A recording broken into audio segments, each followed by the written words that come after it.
اسرائیلی فوج نے سمود فلوٹیلا کے جہازوں کو گھیرے میں لے لیا۔ فلوٹیلا کے 2 جہازوں پر حملے کی اطلاعات، ایک جہاز کے تمام ارکان کو حراست میں لے لیا گیا۔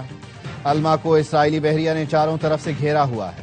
الما جہاز سے جاری لائیو فوٹیج میں عملے کو ایک ہی جگہ پر بیٹھے دیکھا جا سکتا ہے۔ سمود فلوٹیلا ارکان میں پاکستان کے سابق سینیٹر مشتاق احمد خان بھی شامل۔ اسرائیلی بحریہ کی دیگر کشتیوں میں سوار لوگوں کو گرفتار کرنے کی دھمکی۔ گلوبل سمود فلوٹیلا کے اطراف 45 سے زائد اسرائیلی جنگی جہاز موجود ہیں۔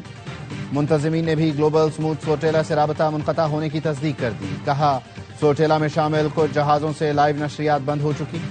غزہ کے لیے بحیرہ روم پہنچنے والے گلوبل سمود فلوٹیلا میں 44 کشتیاں شامل ہیں۔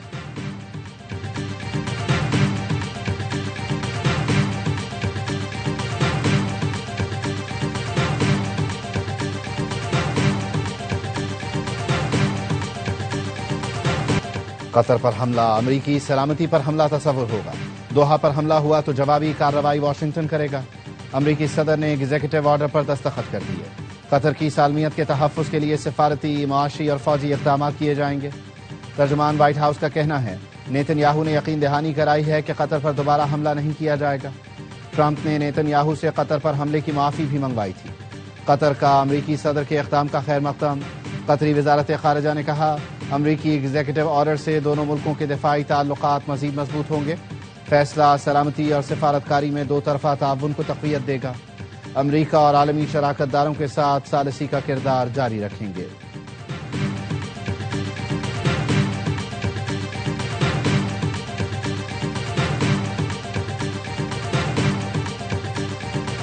حماس نے امریکی صدر ٹرمپ کے غزہ امن منصوبے میں ترمیم کا مطالبہ کر دیا۔ عرب میڈیا نے فلسطینی ذرائع کے حوالے سے بتایا ہے کہ حماس ہتھیار ڈالنے اور رہنماؤں کی جلاوطنی جیسی شقوں میں ترمیم چاہتی ہے۔ دوحہ میں ترک، مصری اور قطری حکام کے ساتھ مذاکرات ہوئے۔ حماس اسرائیل کے غزہ سے مکمل انخلاء کے لیے بین الاقوامی ضمانتوں کا تقاضا کر رہی ہے۔ اسرائیل غزہ سے مکمل انخلاء کرے اور حماس رہنماؤں کے خلاف اندرون یا بیرون ملک ٹارگٹ کلنگ نہ کی جائے۔ حماس کو جواب دینے کے لیے 2 سے 3 دن درکار ہے۔ امریکی صدر کے منصوبے کے تحت 72 گھنٹوں میں حماس کو یرغمالیوں کی رہائی، ہتھیار ڈالنے اور مرحلہ وار اسرائیلی انخلاء شامل ہے۔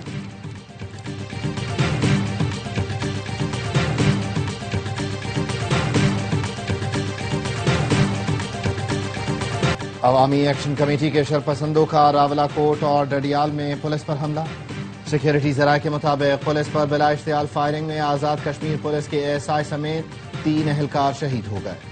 مسلح شرپسندوں کی اندھا دھند فائرنگ سے 9 پولیس اہلکار زخمی ہوئے۔ مسلح بلوائیوں کی فائرنگ سے 1 شہری شہید اور متعدد زخمی ہوئے۔ بھمبر میں وزیر اعظم آزاد کشمیر کے بھائی احسان الحق چودھری کو پولیس نے حراست میں لے لیا۔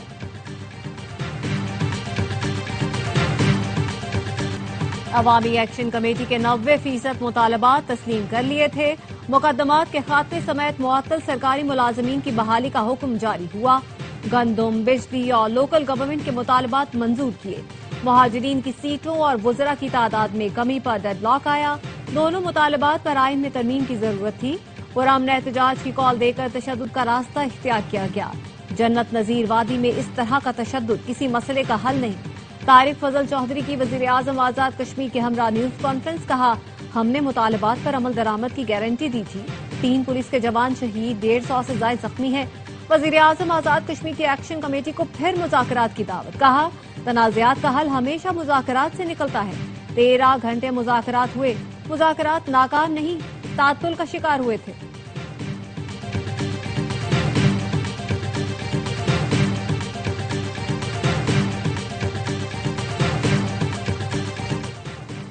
سیکیورٹی فورسز کا خوزدار میں انٹیلیجنس بنیاد پر آپریشن خواتین کے لباس میں فرار کی کوشش کرنے والے 4 دہشت گرد گرفتار۔ دہشت گردوں سے اسلحہ اور گولہ بارود بھی برآمد ہوا۔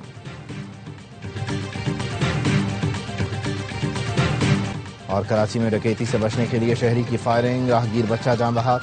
فائرنگ کرنے والے کار سوار کا اپنا بچہ بھی زخمی ہوا۔ پولیس کا کہنا ہے شہری نیو کراچی سے رقم لے کر جا رہا تھا، ڈاکوؤں نے معمار موڑ پر لوٹنے کی کوشش کی تھی۔ محسن کرے گا احسان، ٹرافی لینے خود آئے ہندوستان۔ چیئرمین ACC نے بھارتی میڈیا کا پروپیگنڈا ضمیع بوس کر دیا، گودی میڈیا کو جواب دیا۔ بھارتی بورڈ سے معافی مانگی ہے، نہ مانگوں گا، پھر کہوں گا ٹرافی چاہیے تو ACC کے دفتر آ جائیں۔ جھوٹ پر پلنے والا بھارتی میڈیا اپنے عوام کو بے وقوف بناتا ہے۔ بھارت کرکٹ میں سیاست لایا اور کھیل کی ساکھ کو متاثر کیا۔ بھارت کو گراؤنڈ میں ٹرافی دینے کے لیے تیار تھا، اب بھی تیار ہوں۔ بھارت کو ٹرافی چاہیے تو اے سی سی آفس میں آ کر مجھ سے لے لیں۔ اے سی سی اجلاس میں بھی محسن نقوی نے بھارت کو یہی جواب دیا تھا، ٹرافی چاہیے تو میرے دفتر آنا ہوگا۔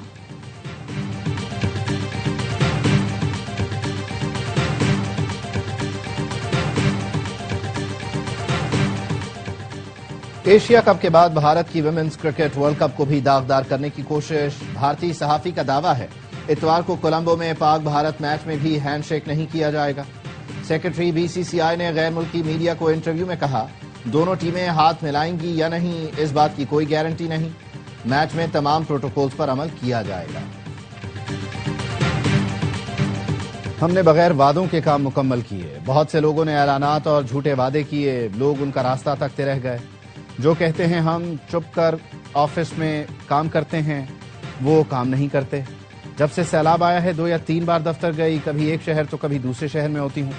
وزیر اعلیٰ پنجاب مریم نواز کا مری میں نواز شریف کارڈیالوجی سینٹر کی افتتاحی تقریب سے خطاب، کہا پنجاب میں ان تمام امراض کے ہسپتال بھی بن رہے ہیں جن کا علاج ملک میں کہیں نہیں۔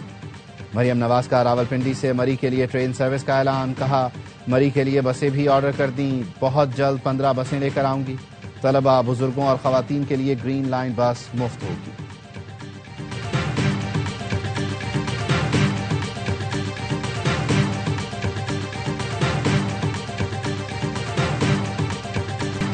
وزیر اعلیٰ پنجاب کے الفاظ نامناسب ہیں، ہم نے نون لیگ حکومت پر سوالات نہیں اٹھائے، طریقہ کار پر رائے دی۔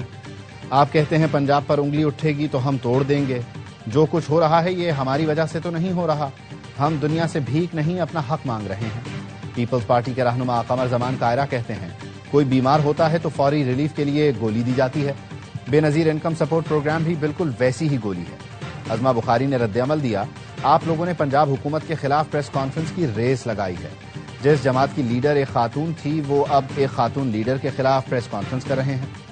آپ لوگ اختلاف نہیں کر رہے بلکہ با جماعت پنجاب کی طرف انگلی اٹھا رہے ہیں۔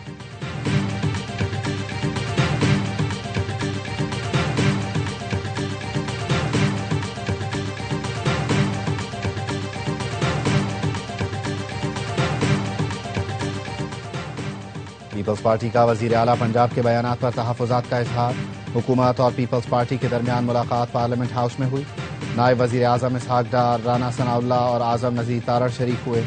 پیپلز پارٹی کی نمائندگی نوید قمر، اعجاز جاکھرانی نے کی۔ ذرائع کا کہنا ہے پیپلز پارٹی نے حکومت کو اپنے تحفظات سے آگاہ کر دیا۔ نائب وزیر اعظم کی پیپلز پارٹی کو تحفظات دور کرنے اور پی پی کو معاملات خوش اسلوبی سے حل کرنے کی یقین دہانی۔ حکومت اور پیپلز پارٹی کا پارٹی رہنماؤں کو بیان بازی سے روکنے پر اتفاق۔ گزشتہ روز پیپلز پارٹی نے سینٹ میں قانون سازی میں حصہ لینے سے انکار اور قومی اسمبلی سے واک آؤٹ کیا تھا۔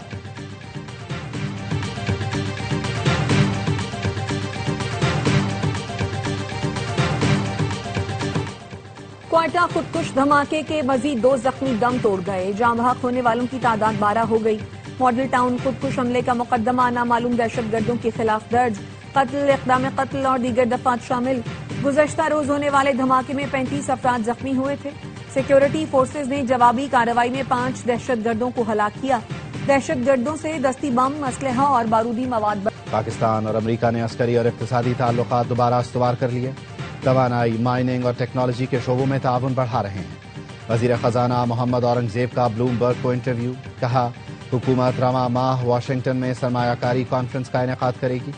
وزیر اعظم اور فیلڈ مارشل کو صدر ٹرمپ نے عظیم شخصیت قرار دیا۔ پاکستان کا ٹیرف بھارت سے کم ہے جس سے برآمدی مسابقت میں اضافہ ہوگا۔ قائمہ کمیٹی کو بریفنگ میں کہا ٹیکس پالیسی براہ راست فائنانس ڈویژن میں آ گئی ہے۔ ایف بی آر ٹرانسفارمیشن کو وزیر اعظم خود بھی دیکھ رہے ہیں۔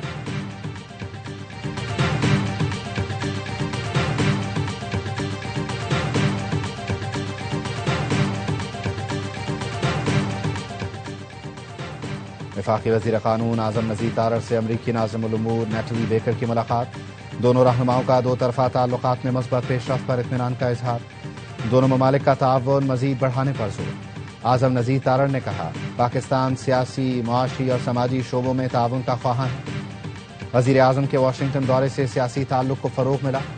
امریکہ کا پاکستان کے ساتھ تعاون جاری رکھنے کا اعادہ۔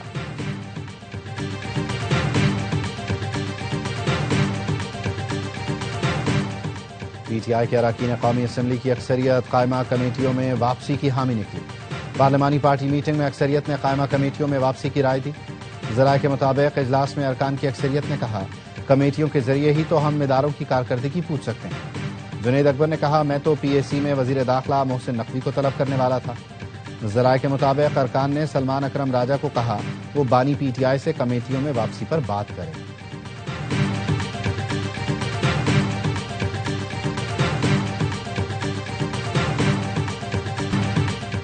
دریائے ستلج میں سیلاب سے متاثرہ علاقوں میں اب تک پانی جمع، بیماریاں پھیلنے کا خدشہ۔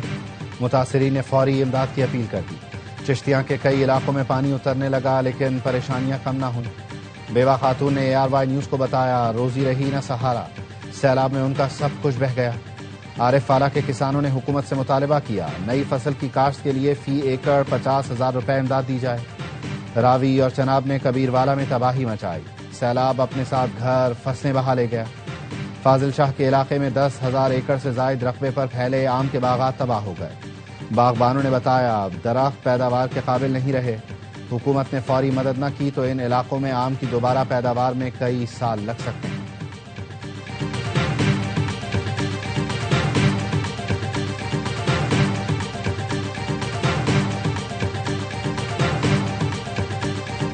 MQM گرین لائن اور PIDCL کو کراچی اور حیدرآباد میں کام سے روکنے پر برہم۔ فاروق ستار نے کہا پیپلز پارٹی کراچی دشمنی نہیں پاکستان دشمنی کر رہی ہے۔ سازشی عناصر وزیر اعلیٰ ہاؤس میں بیٹھے ہیں۔ مریم نواز کے بیان سے طے ہو گیا پیپلز پارٹی وفاق میں رہے یا نہیں، نون لیگ کا کام چلتا رہے گا۔ حساب کا وقت آ گیا ہے، پیپلز پارٹی کی کرپشن کی فائلیں کھلنے جا رہی ہیں۔ خالد مقبول صدیقی کی سربراہی میں MQM وفد کی وفاقی وزیر احسن اقبال سے ملاقات۔ MQM وفد نے سندھ حکومت کے رویے پر احتجاج ریکارڈ کرایا۔ احسن اقبال نے PIDCL کے تحت کراچی ڈیولپمنٹ پیکج پر جلد کام شروع کرانے کی یقین دہانی کرا دی۔ MQM وفد وزیر اعظم شہباز شریف سے ملاقات میں بھی تحفظات سے آگاہ کرے گا۔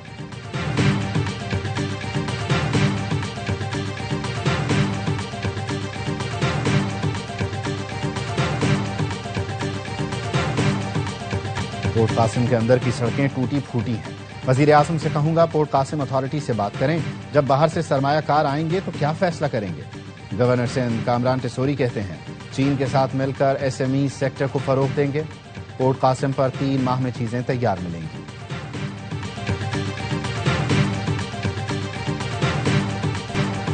امریکہ میں نئے مالی سال کے آغاز پر شٹ ڈاؤن ہو گیا، وفاقی محکموں میں کام بند، ملازمین کو تنخواہ نہیں ملے گی، 9 لاکھ ملازمین متاثر ہوں گے، کئی کی برطرفیوں کا بھی خدشہ، ناسا بھی بند، 15,094 ملازمین فارغ، ریپبلکنز حکومتی فنڈنگ کے لیے بل سینٹ سے منظور نہ کرا سکے، ڈیموکریٹ سینیٹرز کا تعاون سے انکار، وائٹ ہاؤس نے ڈیموکریٹس کو شٹ ڈاؤن کا ذمہ دار ٹھہرا دیا۔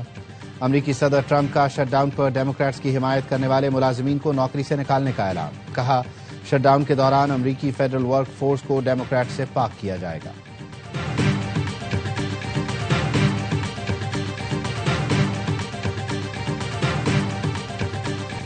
سائم ایوب T20 کے نمبر 1 آل راؤنڈر بن گئے، بھارت کے ہاردک پانڈیا سے پہلی پوزیشن چھین لی۔ ICC نے نئی رینکنگ جاری کر دی، سائم ایوب نے ایشیا کپ میں شاندار بولنگ کی، 4 درجے ترقی کے بعد پہلے نمبر پر آئے۔ ویمنز ورلڈ کپ میں گرلز ان گرین آج سے اپنی مہم کا آغاز کریں گی، پاکستان ٹیم اپنے پہلے میچ میں بنگلہ دیش سے مقابلہ کرے گی۔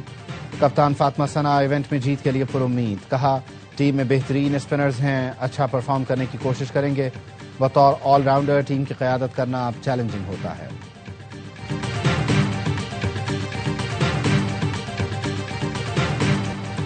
اور ویمنز ورلڈ کپ میں دفاعی چیمپئن کا دھماکے دار آغاز، آسٹریلیا نے نیوزی لینڈ کو 89 رن سے شکست دے دی، 327 رنز کے تعاقب میں کیوی ٹیم 237 پر ہمت ہار گئی، کپتان صوفی کی سینچری بھی رائے گاں گئی، اینابیل اور صوفی نے 3 کھلاڑیوں کو آؤٹ کیا۔ اندور میں کینگروز نے پہلے بیٹنگ کر کے 326 رنز جوڑے، گارنر شاندار سینچری پر میچ کی بہترین کھلاڑی قرار پائیں۔